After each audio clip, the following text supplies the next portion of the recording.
Good morning बच्चों। Sharda madam की class में आपका बहुत बहुत स्वागत है। बच्चों, मैं आज आपको 12वीं क्लास का चौथा चैप्टर भूगोल विषय का मानव भूगोल का चौथा चैप्टर पढ़ाने के लिए जा रही हूँ। इससे पहले मैंने विश्व की जनसंख्या वितरण घनत्व और वृद्धि से संबंधित 3 वीडियोस डाली हैं। बच्चों, उनमें थोड़ा थोड़ा सा डिफरेंसेस है और उनके आंकड़े आपको अच्छी तरह से याद करने हैं। अब आता है जनसंख्या संरचना। अब जनसंख्या संरचना क्या है? जनसंख्या घनत्व मान लिया, वितरण मान लिया और उसकी वृद्धि मान ली, लेकिन संरचना है क्या? किसी भी देश के विकास के लिए कोई भी योजना बनाते हैं तो उसके लिए जनसंख्या संरचना की हमें आवश्यकता पड़ती है। जनसंख्या संरचना से मतलब मैं आपको मौखिक पहले बता दूं, जनसंख्या संरचना के मुख्य घटक हैं 3-4 है मेन। एक तो है आयु संरचना। बच्चों, आपने सुना होगा 0 से 14 साल तक के बच्चों के लिए फ्री एजुकेशन है। 0 से 14 साल तक का बच्चा किसी भी कार्य में नहीं लग सकता, उसको शिक्षा जरूरी है, उसके लिए कोई भी आर्थिक कार्य नहीं कर सकता। इस तरीके के नियम बने हुए हैं, तो वो आयु संरचना के हिसाब से ही बने हुए हैं, ठीक है ना। अब दूसरा था लिंग अनुपात। आपने सुना होगा कि वहां पे स्त्रियों की संख्या कम है, पुरुषों की अधिक है ना, वो लिंग अनुपात हो गया। इस तरीके शिक्षा में कहाँ साक्षर है, कहाँ कितने पढ़े लिखे लोग हैं, इन सब का प्रभाव उस देश के विकास के ऊपर पड़ता है आयु संरचना के आधार पे और लिंग अनुपात के हिसाब से और शिक्षा के हिसाब से और व्यावसायिक संरचना के हिसाब से। इन सब का असर हमारा किस पर पड़ता है? जनसंख्या। बच्चों, मैं अब जो पढ़ाने के लिए जा रही हूँ आप लोगों को जनसंख्या संरचना के बारे में बताने जा रही हूँ। अब जनसंख्या संरचना है क्या? विश्व की जनसंख्या संरचना का मतलब है किसी भी देश के विकास के लिए, नियोजन के लिए जनसंख्या संरचना की अधिक आवश्यकता होती है, जिसमें मुख्य रूप से आयु वर्ग, स्त्री पुरुष अनुपात, व्यवसायिक संरचना, ग्रामीण तथा नगरीय जनसंख्या, साक्षरता आदि में काफी अधिक अंतर पाया जाता है। जनसंख्या संरचना के मुख्य घटक कौन कौन से हैं जो ऊपर लिखे हैं? वही आयु वर्ग, स्त्री पुरुष अनुपात यानी लिंग अनुपात, व्यवसायिक संरचना, ग्रामीण तथा नगरीय जनसंख्या और साक्षरता है। बच्चों, ये क्वेश्चन ज्यादातर पूछा जाता है, विश्व की जनसंख्या संरचना किन आधारों पर निर्धारित की जाती है? उसके आधार में अब आपको विस्तार से बताने जा रही हूँ। सबसे मुख्य है आयु संरचना।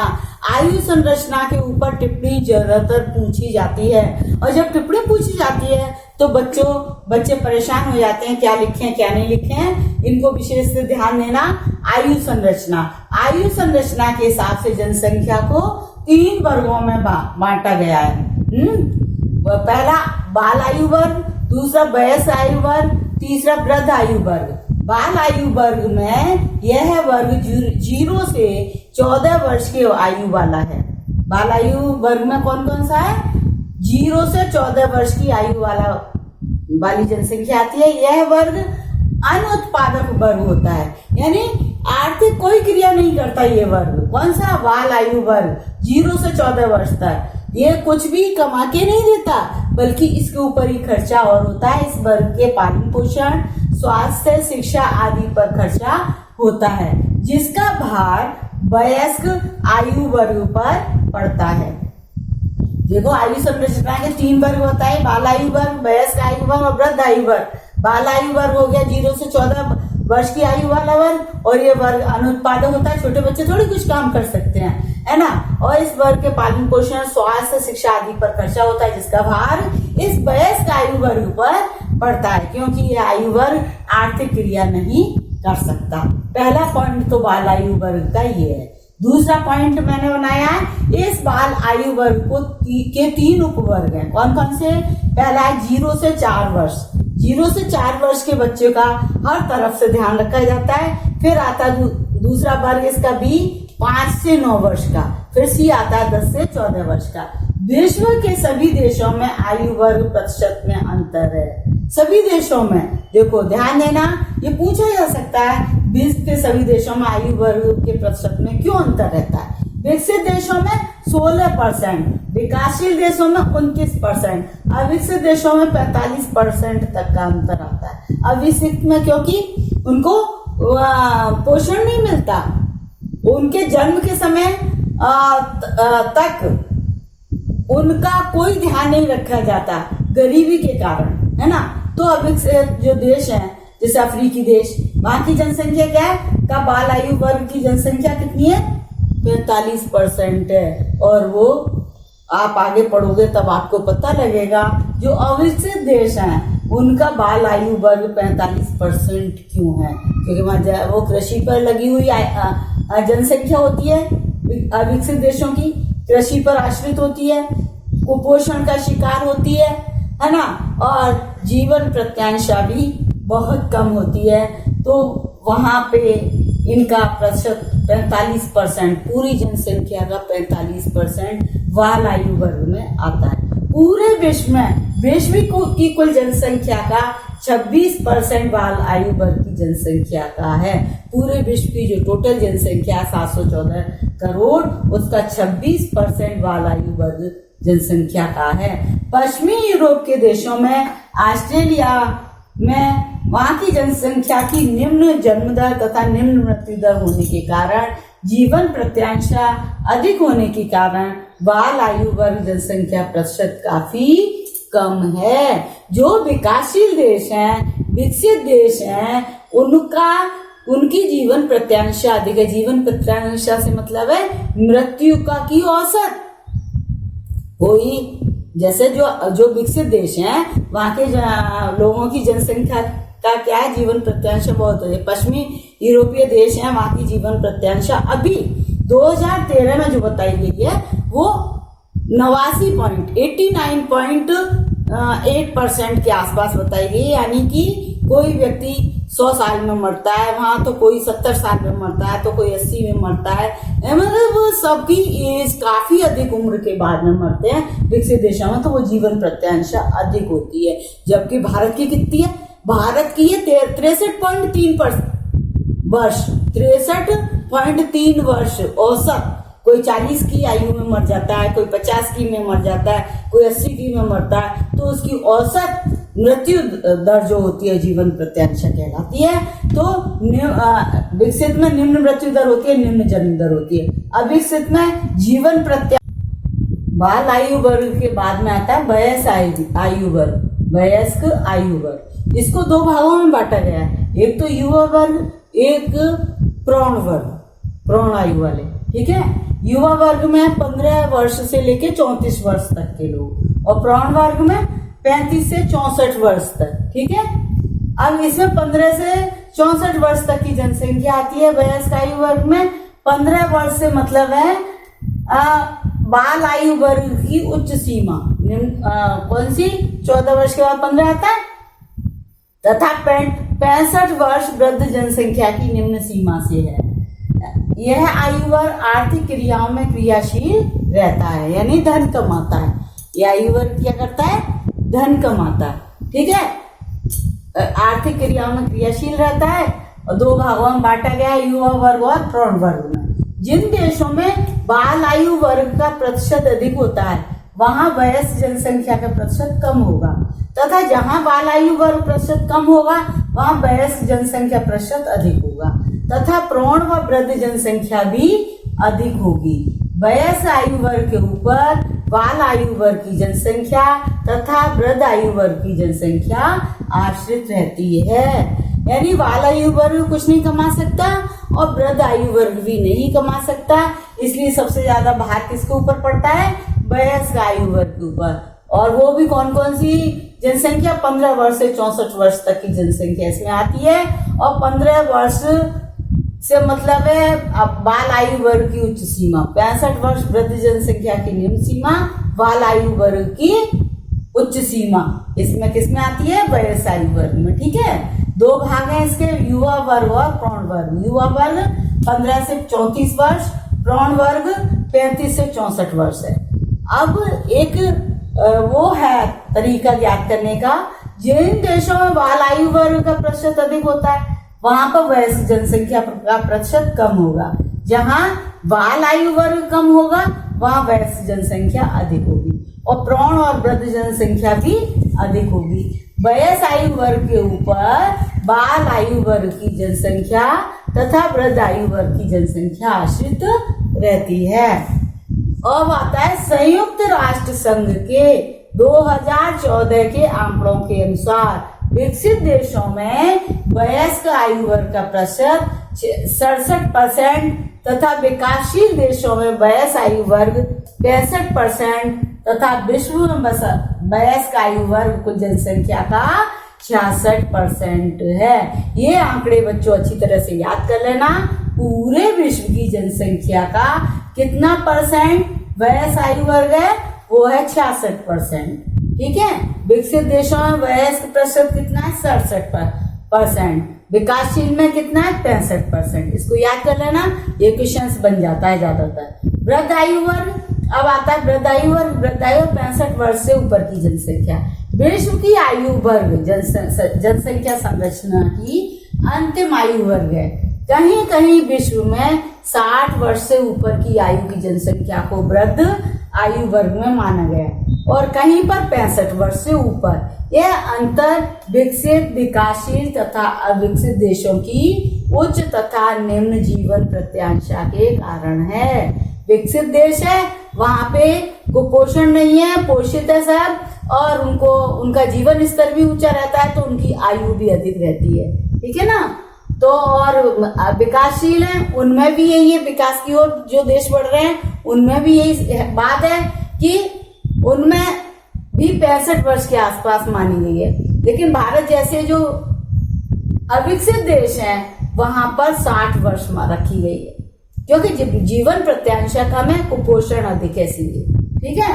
यूरोप के लगभग सभी देशों में जीवन प्रत्याशा 80 वर्ष से ऊपर है, इसलिए वहां वृद्धावस्था की अब आयु क्या है? 65 वर्ष।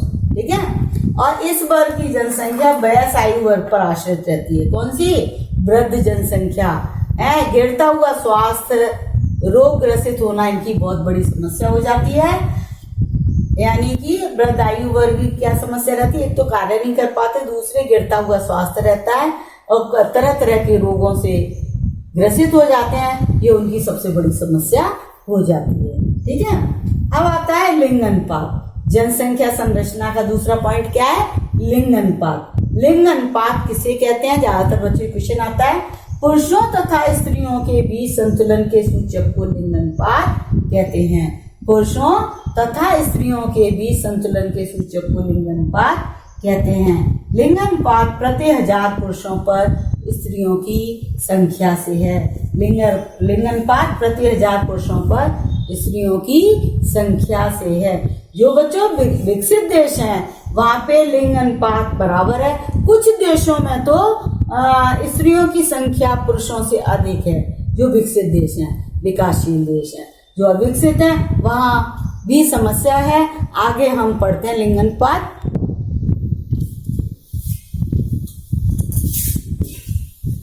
महाद्वीपों के अनुसार लिंग अनुपात। महाद्वीपों में प्रति 1000 पुरुषों पर स्त्रियों की संख्या। पहले तो विश्व की बता रहे हैं, 983 स्त्रियां प्रति 1000 पुरुष पर।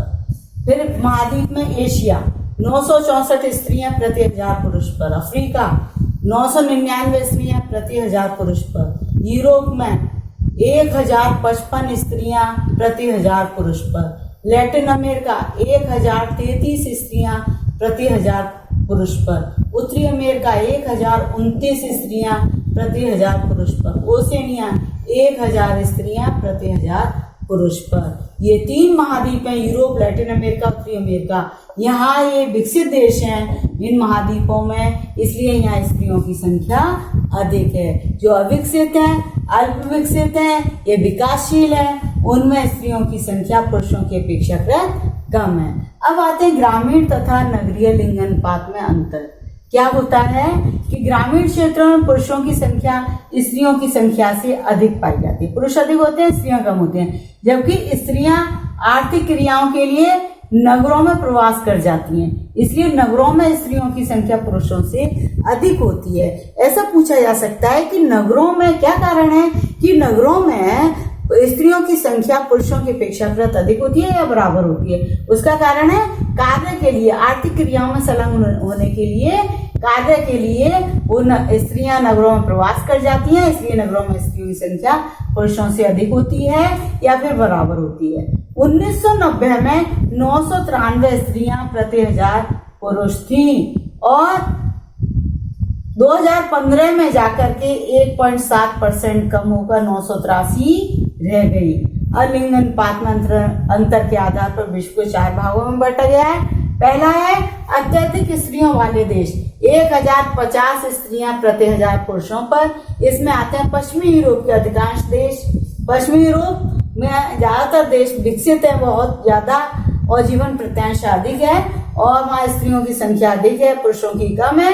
तो यूरोप के अधिकांश देश, कनाडा, संयुक्त राज्य अमेरिका, दक्षिणी अमेरिका के दक्षिणी देश जहां स्त्रियों की संख्या पुरुषों से अधिक है। अब आता है स्त्रियों की अधिकता वाले देश, 1000 से 1050 स्त्रियां प्रति 1000 पुरुषों पर। 1000 से 1050 स्त्रियां प्रति 1000 पुरुषों पर, जिसमें आते हैं देश Ukraine, Poland, Mongolia, Kazakhstan, Myanmar, दक्षिणी अफ्रीकी देश आदि। अब आता है अत्यधिक पुरुष अधिकता वाले, 900 या 950 स्त्रियां प्रति 1000 पुरुषों पर, जिसमें कौन से देश आते हैं? भारत, पाकिस्तान, दक्षिणी पश्चिमी एशिया के देश सारे। और इनके कारण क्या है? पुरानी रूढ़िवादिता, पुत्र मोह, पितृसत्तात्मक होने के कारण यहाँ स्त्रियां कम है। स्त्रियों को गर्भ में ही मरवा दिया जाता है और स्त्रियां गर्भ में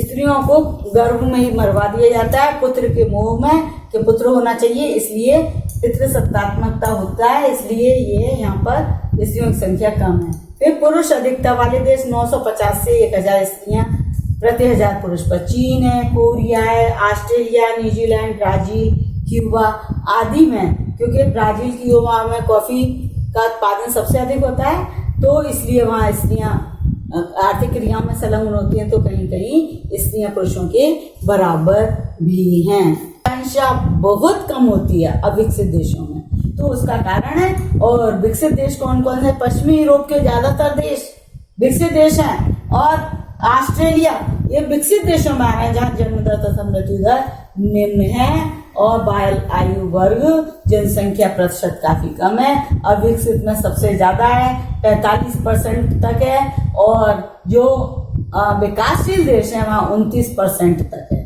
ठीक है बच्चों, अब इस वीडियो पे बने रहें।